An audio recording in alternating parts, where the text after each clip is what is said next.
Kidung Agung pasal 7 dalam perspektif mempelai, wanita atau gereja. Pasal 7 ayat 1, mempelai pria. Betapa indah langkah-langkahmu dengan sandal-sandal itu, putri yang berwatak luhur. Lengkung pinggangmu bagaikan perhiasan, karya tangan seniman. Pada pasal 6 ayat terakhir, mempelai pria mengajak mempelai wanita untuk kembali kepadanya. Kita dapat melihat bagaimana respon dari mempelai pria memuji kembali kekasihnya. Betapa indahnya langkah-langkahmu dengan sandal-sandal itu, putri yang berwatak luhur. Langkah-langkah kaki ini berhubungan dengan pasal 6 ayat 13 yang menyamakan gadis sulam dengan tari-tarian perang. Alkitab NET menerjemahkan tarian perang ini sebagai tarian Mahanaim. Kekasih Tuhan, ketika kita kembali kepada Tuhan, maka langkah-langkah kita berkasutkan damai sejahtera, seperti yang tertulis dalam Efesus 6 ayat 15. Kakimu berkasutkan kerelaan untuk memberitakan Injil damai sejahtera. Kita harus ingat bahwa iblis akan selalu menghalangi langkah kita untuk kembali lebih dekat kepada Tuhan. Namun ingatlah selalu, kemanapun kita melangkah, ada damai sejahtera. Bahkan di ayat ini dia katakan kerelaan untuk memberitakan Injil damai sejahtera. Ada damai sejahtera karena kita tahu bahwa segala yang jahat sudah dikalahkan oleh darah Tuhan Yesus. Siapapun, apapun yang dipakai si jahat untuk menghalangi langkah ini tidaklah mempan, karena kita memegang janji Tuhan. Yesaya 54 ayat 17, kembali diingatkan, setiap senjata yang ditempa terhadap engkau tidak akan berhasil, dan setiap orang yang melontarkan tuduhan melawan engkau dalam pengadilan akan engkau buktikan salah. Inilah yang menjadi bagian hamba-hamba Tuhan dan kebenaran yang mereka terima daripadaku. Demikianlah firman Tuhan. Inilah peperangan yang sesungguhnya, peperangan untuk membawa kabar baik Injil damai sejahtera. Inilah watak luhur yang dimaksudkan Sang Kekasih. Kasih Tuhan Yesus adalah kabar baik yang patut diberitakan dimanapun kita berada. Lengkung pinggangmu bagaikan perhiasan, karya tangan seniman. Di dalam bahasa asli yang disebut dengan lengkung pinggang adalah lengkung paha atau sendi-sendi pada bagian kaki yang tentu saja terkait dengan pinggang. Hal ini menunjukkan bahwa seperti permata, hasil karya tangan seniman yang ahli menata permata dengan rapi dan sangat baik, menandakan kejujuran dan kesopanan dalam melangkah, yang sangat bergantung pada posisi pinggul atau tulang paha yang benar, yang ketika terkilir atau tidak teratur menyebabkan ketimpangan atau ketidaksempurnaan dalam melangkah. Mempelai wanita memahami ketertiban dan keramahan dalam berbicara, menata perkataan dengan baik, membawa damai sejahtera. Dan semua itu dikerjakan oleh Sang Seniman, yaitu Roh Kudus, yang berdiam di dalam hati kita untuk kemuliaan namanya. Filipi 2 ayat 13, karena Allah lah yang mengerjakan di dalam kamu, baik kemauan maupun pekerjaan menurut kerelaannya.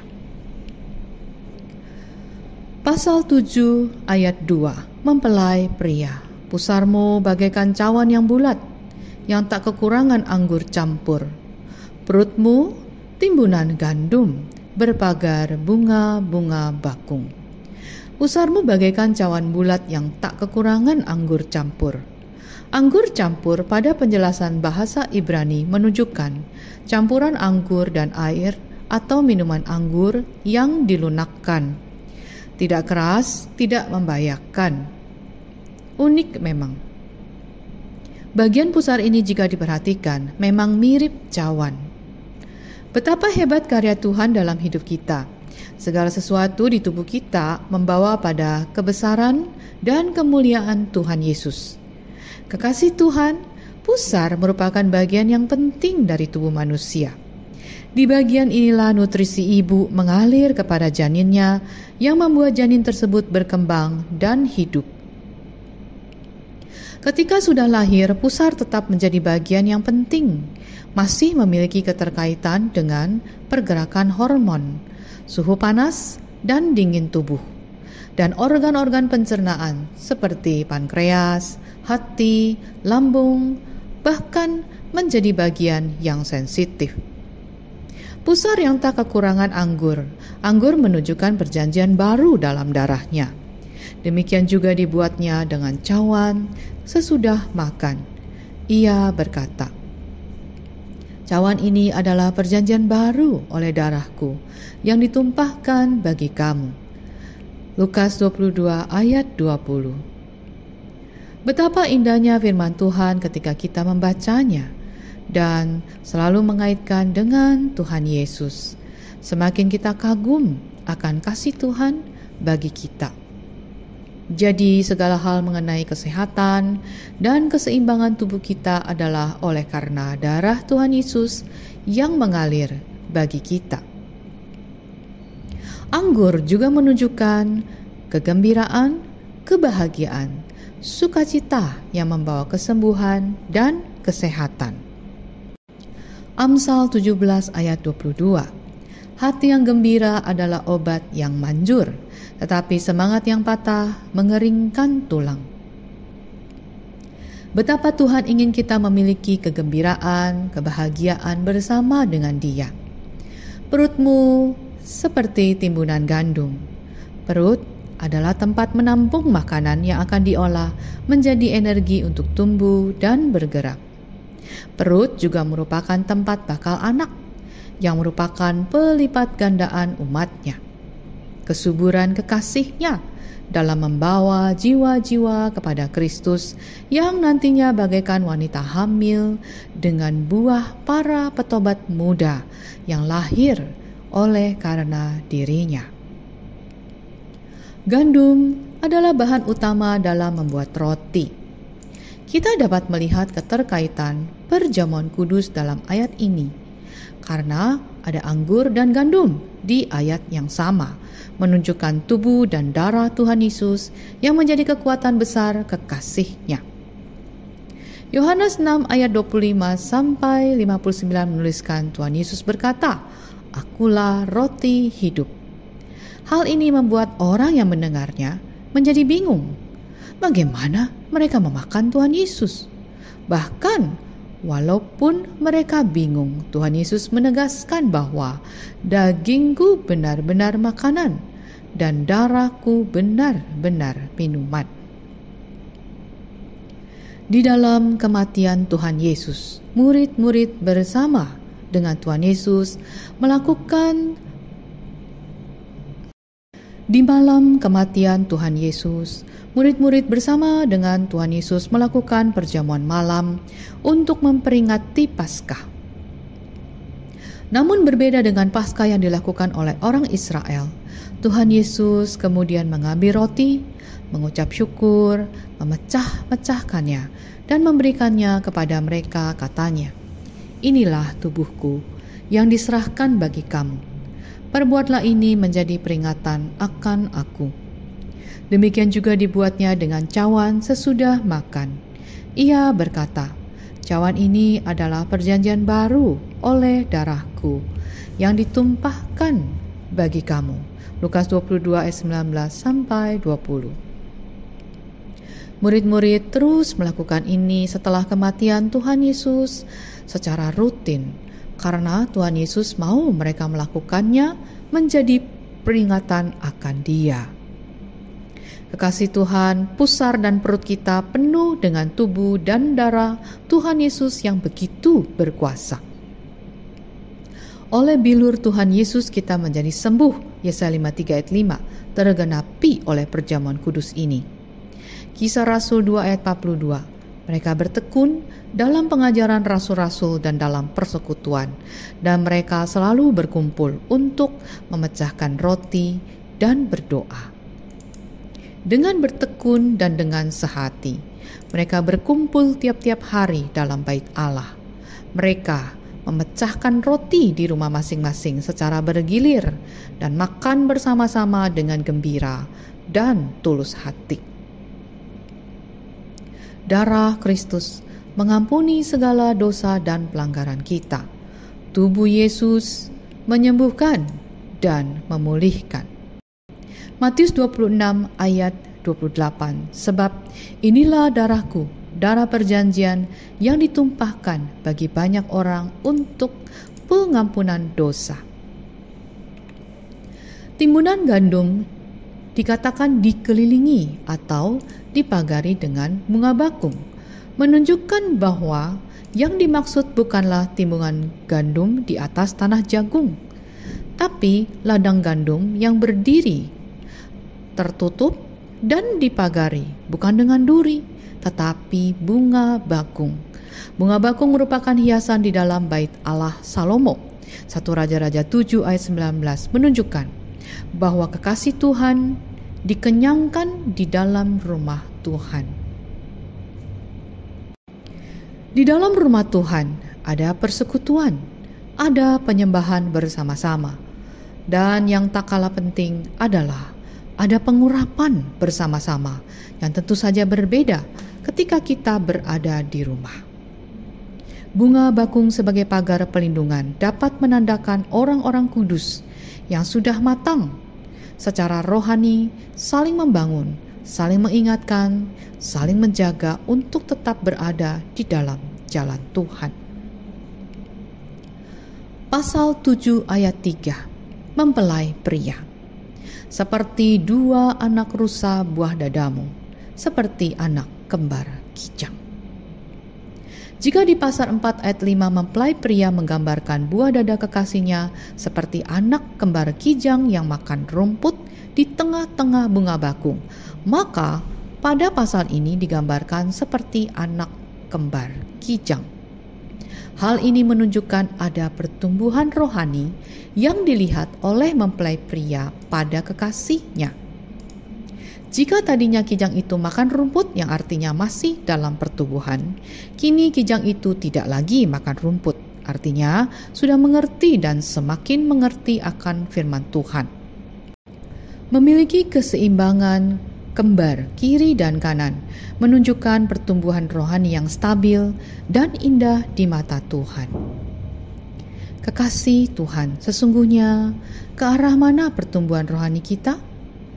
Rasul Petrus menuliskan dalam 2 Petrus 3 ayat 18, tetapi bertumbuhlah dalam kasih karunia dan dalam pengenalan akan Tuhan dan Juru Selamat kita, Yesus Kristus.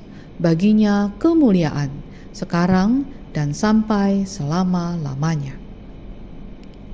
Kita bertumbuh dalam pengenalan akan Yesus Kristus, Juru Selamat kita. Ini akan membuat kita bertumbuh dalam kasih karunia Tuhan Yesus dan semakin indah di mata Tuhan.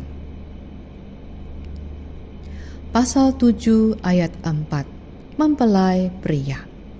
Lehermu bagaikan menara gading, matamu bagaikan telaga di Hesibon, dekat pintu gerbang Batrabim. Hidungmu seperti menara di gunung Libanon yang menghadap ke kota Damsyik. Kita bisa melihat perubahan pandangan mempelai pria terhadap mempelai wanita mengenai lehernya yang merupakan sumber kekuatan. Coba kita perhatikan pertumbuhannya. Pasal 1 ayat 10, mempelai pria menghiasi leher mempelai wanita dengan kalung-kalung. Pasal 4 ayat 4, lehermu seperti menara Daud, dibangun untuk menyimpan senjata. 1000 perisai bergantung padanya dan gada para pahlawan semuanya. Pasal 4 ayat 9, engkau mendebarkan hati dengan satu kejapan mata, dengan seuntai kalung dari perhiasan lehermu. Pasal 7 ayat 4, lehermu bagaikan menara gading. Hal ini menunjukkan pertumbuhan rohani mempelai wanita di dalam menggunakan perkataan yang merupakan kekuatan dan memiliki kuasa. Awalnya perkataannya dihiasi dengan berbagai perhiasan kalung-kalung, menunjukkan mempelai wanita dihibur dengan firman Tuhan yang membangun, yang indah, dan menguatkan hati. Kekuatan dari Injil firman Tuhan itu membuat mempelai wanita sanggup untuk berperang dalam peperangan rohani, sehingga firman itu bagai senjata dengan perisai iman, yaitu dengan selalu memperkatakan kuasa firman Tuhan ketika serangan si jahat datang. Hidungmu seperti menara di gunung Libanon yang menghadap ke kota Damsyik. Hidung yang merupakan alat untuk mencium dan membedakan antara hal-hal yang menyenangkan dan yang menjijikan. Hal ini dapat menunjukkan kecerdasan mempelai wanita atau gereja dalam membedakan antara yang baik dan yang jahat. Bagaikan menara Lebanon yang kemungkinan besar dibangun oleh Salomo di pegunungan Lebanon, yang merupakan perbatasan utara tanah Israel ke arah Damsyik atau Damaskus, dan karenanya merupakan tempat yang sangat cocok untuk sebuah menara pengawas. Menara Libanon ini menghadap ke Damsyik yang penduduknya selalu menjadi musuh bagi orang Israel. Hal ini menunjukkan kewaspadaan dan keberanian mempelai Tuhan yang setia, yang mengawasi musuh-musuh gereja dan gerakan-gerakan mereka, dan dengan keberanian yang gagah berani menghadapi dan menyerang mereka. Terletak di wajah menandakan bahwa mempelai Tuhan tidak takut untuk menatap musuh-musuh terburuknya di depan mata. Hal ini juga mengungkapkan kehati-hatian dan kebijaksanaan dalam hal-hal rohani, sehingga mempelai Tuhan dapat membedakan kebenaran dari kesalahan, mengintai bahaya dari jauh, dan menjaganya. Mempelai Tuhan sanggup merasakan jika ada kuasa jahat bekerja, sehingga dapat menangkal, mencegah, bahkan melawan di dalam nama Tuhan Yesus. Pasal 7 ayat 5, mempelai pria. Kepalamu seperti bukit Karmel, rambut kepalamu merah lembayung. Seorang raja tertawan dalam kepang-kepangnya. Kepalamu seperti bukit Karmel dengan rambut merah lembayung. Kita teringat dengan peristiwa bukit Karmel di dalam 1 Raja-Raja 18, di mana Elia melawan 450 nabi Baal dan 400 nabi Asyera. Suatu peristiwa bersejarah di mana Tuhan Sang Maha Kuasa menjawab doa Elia dengan api untuk melahap habis semua korban bakaran. Api itu begitu dahsyat, bahkan sampai air di sekitar mezbah menjadi kering. Ada keberanian dan kekuatan yang dilihat oleh sang mempelai pria pada mempelainya. Itu semua menunjukkan urapan Tuhan yang turun atas mempelai Tuhan, sehingga tanda-tanda dan mujizat dapat terjadi. 2 Korintus 12 ayat 12. Segala sesuatu yang membuktikan bahwa aku adalah seorang rasul telah dilakukan di tengah-tengah kamu dengan segala kesabaran oleh tanda-tanda, mujizat-mujizat, dan kuasa-kuasa. Rambut kepalamu merah lembayung, dalam bahasa aslinya adalah ungu, warna raja-raja yang adalah warna yang paling sulit diperoleh, khusus untuk warna ungu pada bait suci, menunjukkan hikmat raja-raja yang menghiasi mempelai Tuhan. 1 Petrus 2 ayat 9, tetapi kamulah bangsa yang terpilih, imamat yang rajani, bangsa yang kudus, umat kepunyaan Allah sendiri, supaya kamu memberitakan perbuatan-perbuatan yang besar dari Dia yang telah memanggil kamu keluar dari kegelapan kepada terangnya yang ajaib. Mempelai Tuhan memiliki urapan imamat yang rajani, kudus, kepunyaan Allah sendiri. Urapan itu memiliki tujuan, yaitu agar mempelai Tuhan memberitakan perbuatan-perbuatan besar dari Yesus Kristus. Seorang raja tertawan dalam kepang-kepangnya. Hal ini menunjukkan betapa hati Tuhan tertuju kepada mempelainya. Bagaikan lampu sorot yang menyinari kita, kita selalu diamati dan diperhatikan dengan penuh kasih oleh Allah Bapa kita di surga, karena kita mengasihi dan percaya kepada Yesus Kristus, Anak-Nya yang tunggal. Pasal 7 ayat 6, mempelai pria. Betapa cantik, betapa jelita engkau, hai tercinta, di antara segala yang disenangi. Betapa cantik, jelita engkau, yang tercinta di antara segala yang disenangi. Ini adalah pujian tertinggi yang diungkapkan oleh sang mempelai pria kepada mempelainya. Mata yang tertuju kepada mempelainya.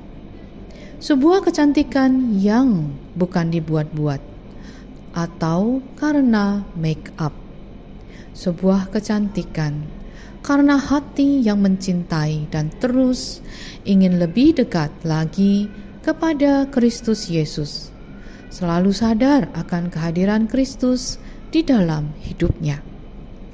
1 Petrus 3 ayat 4. Tetapi perhiasanmu ialah manusia batinia yang tersembunyi dengan perhiasan yang tidak binasa, yang berasal dari roh yang lemah lembut dan tentram, yang sangat berharga di mata Allah. Ketika sang mempelai memanggil, mempelai wanitanya mendengar dan menuruti. Ini adalah sikap luhur yang menyenangkan Kristus Yesus, sang mempelai kita. Ketika Roh Kudus menggerakkan untuk melakukan sesuatu, mempelai Tuhan menuruti dan melakukannya. Inilah kecantikan mempelai Tuhan yang mengatasi segala yang disenangi. Pasal 7 ayat 7. Mempelai pria. Sosok tubuhmu seumpama pohon korma, dan buah dadamu gugusannya. Ayat ini mengungkapkan perasaan dari mempelai pria ketika melihat gadis yang dikasihinya. Pernahkah kamu membayangkan di tengah keramaian pasar, di tengah lalu lalang orang, kamu melihat seorang yang kamu kasihi? Apa yang kamu rasakan? Kekasih Tuhan, inilah perasaan Tuhan Yesus, sang mempelai pria, ketika dia melihat dirimu walau di tengah keramaian sekalipun. Yang dia lihat adalah bagai pohon korma, sebuah pohon yang menjulang tinggi di tengah padang pasir. Manusia lain yang ada di sekitarmu hanyalah seperti pasir mati, tetapi dirimu adalah seperti pohon korma yang memberi kehidupan. Buahnya manis, menunjukkan hasil yang menyenangkan. Ingatlah kekasih Tuhan, kamu tidak sama dengan yang lain. Kamu berbeda. Panggilanmu sangat spesial. Padamu ada sorotan cahaya surga yang membuat segenap tentara surga mengamati dan ingin melihat. Perbuatan baik apalagi yang kamu buat yang membuat sang mempelai tertarik. Buah dada sebagai gugusan melambangkan hati sang kekasih yang murni dan tulus, merupakan buah roh yang mengalir keluar dari dirimu.